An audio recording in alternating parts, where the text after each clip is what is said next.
云层迅速变化涌动，不时从乌云中透出灰暗的光芒，一片灰暗笼罩海岸，海浪夹杂风势，一波一波白色圈卷的浪头快速扑向沙滩。稍早马哇路径向北偏移，当地气象局警告关岛北部地区一定要留意极度危险的暴风，当地严正戒备这个超过20年来第一个如此接近关岛的台风。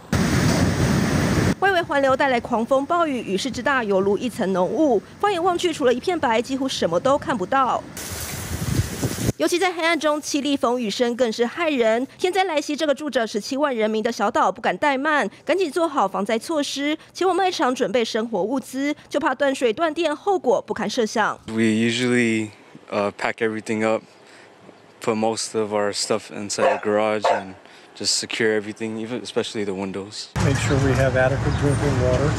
I have water storage for flushing toilets also in 50-gallon drums. And getting ahead, just making sure that we have things prepared.